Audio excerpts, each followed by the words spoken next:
This is the Guardian yesterday, Saturday. And inside this wrapping came these. 1,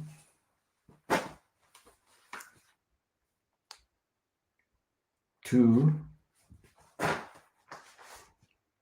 3,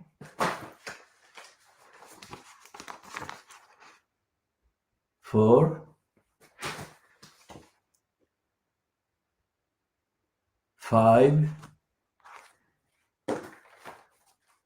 and 6. And the Guardian says on the wrapping, the Guardian is committed to reducing its reliance on plastic.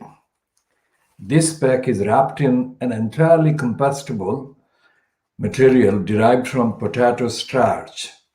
Please do not put it in your recycling. Please dispose of it in a well-maintained home compost heap or your garden waste or food waste bin. Please check with your local authority. Now, that direction about the place where to put it and the advice about contacting the local authority, they are in ignorance and they're in denial. For a start, local councils, which is what the local authority reference is to, are completely negligent and they are not present. Their presence in recycling and dealing with household waste, as I said yesterday, is absent. There is no presence and there is no narrative in the media and there is no narrative in the kind of formal political kind of deliberations and proceedings. So that was yesterday, and this is a package from the Sunday Times, which is wrapped in the breakdown cover advertisement from the AA. This is the kind of wrapping, and it contains 1, 2, 3, 4, 5, 6, and 7 separate kind of packages. The Sunday Times. Now, these are combined. The Sunday papers today would run into literally thousands of pages. Thousands of pages, but they are not relevant to the real experience of most people. Number one. Number two, most of the cover prices are beyond the capacity of the person, ordinary person. And those ones are not even including the sport kind of supplement. And the sport, as we shall come to discuss in due course, not necessarily in this edition, sport has become completely contaminated and corrupted. Sport bureaucracy was always corrupt and contaminated, but the extent and the depth and the width and the spread of it has been aggravated beyond any kind of reasonable compatibility with the needs of people to use sport as a pure kind of relaxing and calming and entertaining thing. And sport has become one of the world's biggest kind of weapons of exploitation. And the Sunday Times is part and parcel of the exploitation business. Well, there is this thing about home. We shall be talking about the home and the Sunday Times. And, there is this thing about Kirsty Allsopp. Kirsty Allsopp is the face of the cozy television program about home buying, choosing the location of the home. That is location, location, location. And all of these, the television combined with the printed kind of press, are part of the assault on the truth of this situation in society. So that's the first thing. And then there is this thing about good university guide, free inside. Again, that is a lie. There is no such thing as good university, and there is no such thing as good university guide. Education is an industry contaminated by corruption, untruth and lies and denials. It's not education, it's miseducation. And the categorization. And in the magazine, Sunday Times magazine, it is kind of trailing the American election coming, which is being described as the craziest election yet. Well, that's a misleading kind of stunty kind of headline. The crazy election has been, every election has been crazy. And every manifesto in the USA has been totally, every manifesto that has been on the accepted list of the candidates, meaning the two manifestos, the one from the Democrats and one from the Republicans. These manifestos, every single manifesto has been imperialistic, corrupting, and criminally conceived on the assumption that the world outside the USA, bureaucracies and war machines do not exist, does not exist. The people in the world don't exist, and the world does not exist. So it's like an extension of the Little Englander mentality, which suggests that there is no world outside of England. There is no world other than England. And the Sunday Times, in the so-called news, is doing the same thing as the Sunday Mirror is doing, and the Sunday Express. The both Mirror and the Express on Sunday are running almost identical headlines about the 10,000 fine. And here in the Sunday Times, it's a slightly different, but it's the same kind of theme.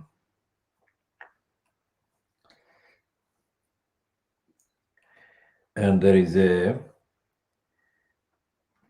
pocket cartoon on the front page of the Sunday Times, which says, two people at the gas filling station, "We'll know it's lockdown when Dominic Cummings fills up with petrol," because he needs to test his eyesight. That is what I'm adding.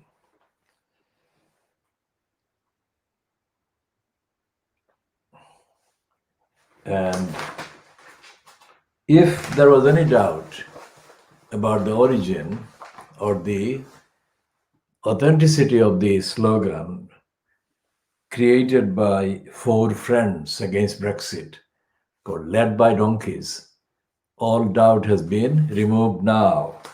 With this headline to the piece that obviously Keir Starmer has kind of spoken to the Sunday Times. And it is, I got my first lesson in leadership from my donkeys. So the Labour Party and Britain is going to be led by donkeys. Well, led by a man who was led by donkeys. It's a confession. Led by donkeys. Keir Starmer says that his first lesson, leadership lesson, was from his donkeys. And he speaks on page 11.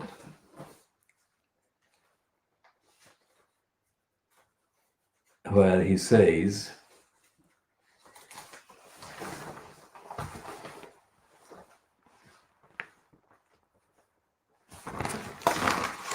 and they're saying that Johnson fears parents, and we'll come to that.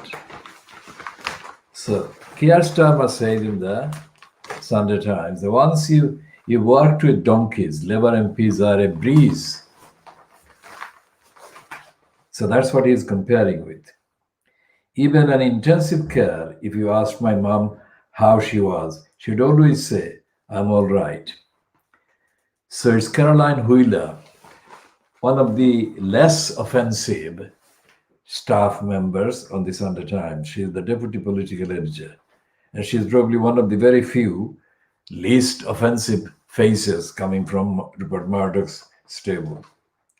Sir Keir Starmer reveals how his childhood struggles with rescue animals gave him the resilience to be party leader, and how his mother's death shaped him. And it goes on, and it's a kind of positive plug for Keir Starmer by Caroline Wheeler. But let's get the donkey bit in first. Cajoling a donkey that does not want to go into its stable at night is quite an exercise, he says, in the most personal interview he has given. But the skills you learn in terms of patience, tolerance, and persuasion have probably served me well in other areas. So there is Keir Starmer attributing his success so far to his time cajoling and dealing with donkeys. And we shall elaborate on the donkeys more, many times more. Now, there is a poll asking the question in the Sunday Times on page 11. Do you have confidence in Boris Johnson's leadership? Have your say at sundaytimes.co.uk/poll. And this piece of forget mutinous stories. Its parents, Johnson fears. This is also by Caroline Wheeler. Whatever happens at Westminster, the Prime Minister knows closing schools again would be a political suicide.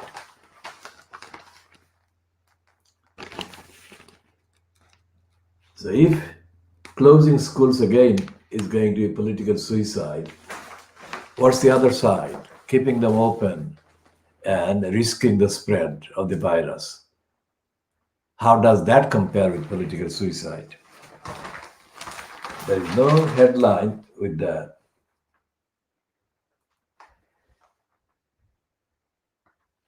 And there is this woman, absolutely kind of topical and extremely irrelevant. This Booker Prize winner, Bernardine Evaristo, reveals she would cross the road as a child to avoid her very dark dad. And the headline is, I didn't want to be seen with my black father.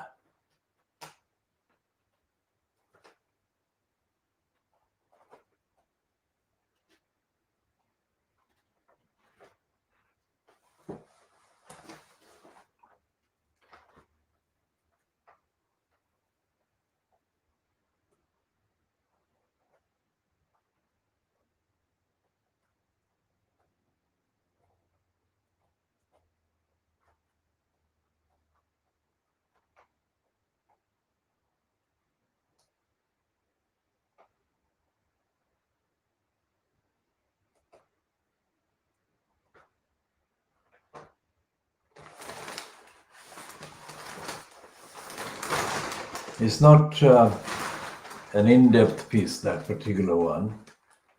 It's a shallow piece, and it doesn't really explore, let alone examine the trauma that this black father must have experienced for him to be the disciplinarian and the person who hardly spoke to his children, hardly had chats with his children.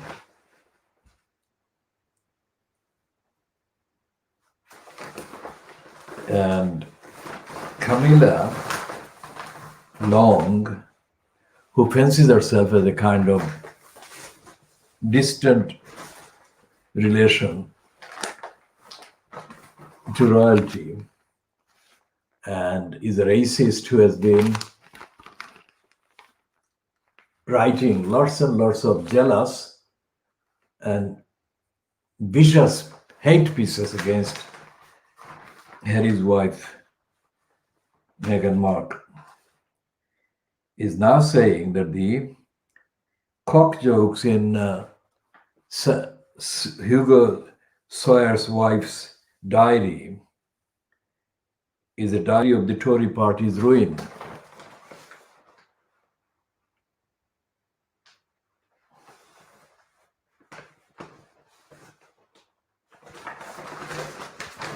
And so the Sunday Times is not really talking about the news. It's talking about the surface on the news. And there is this item that is completely rare in the Sunday Times. On page 5, we say that I don't like Muslims. Dyson manager told engineer.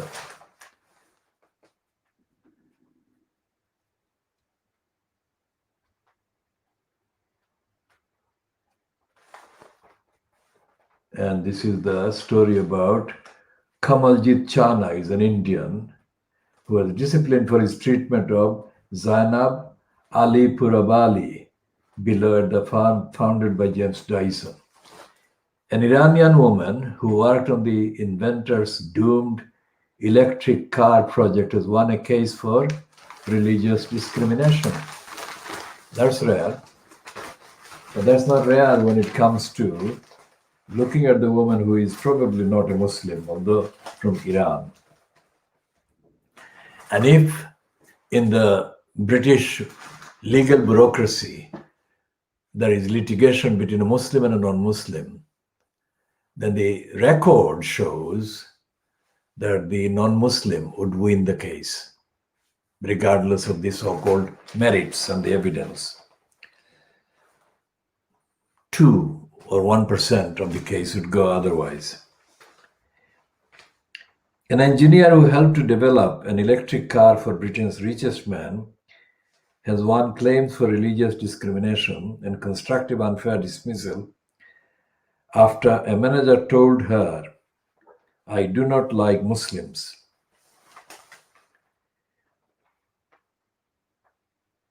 And it's the Sikh, I think the Hindu, the Sikh was the one that was disciplined.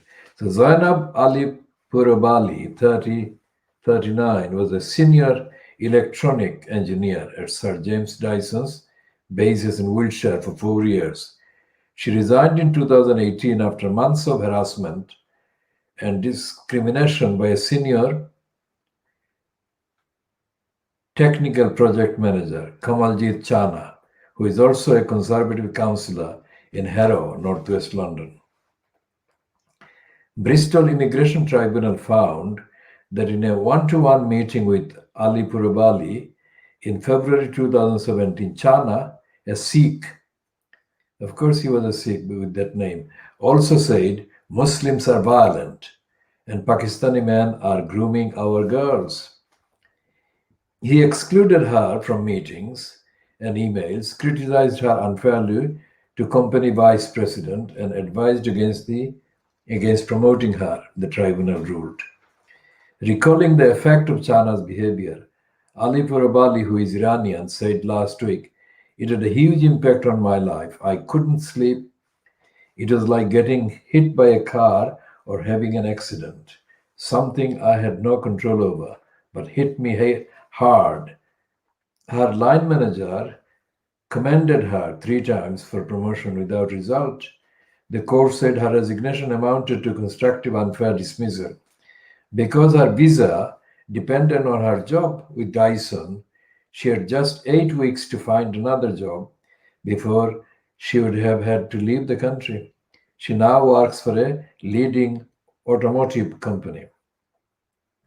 To resign and bring a case made her nervous. I felt vulnerable because of that visa situation, because immigrants like me,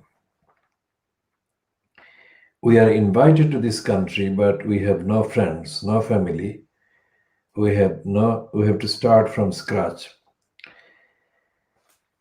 So this is a rare kind of case. Now, whether she's a Muslim or a Parsi,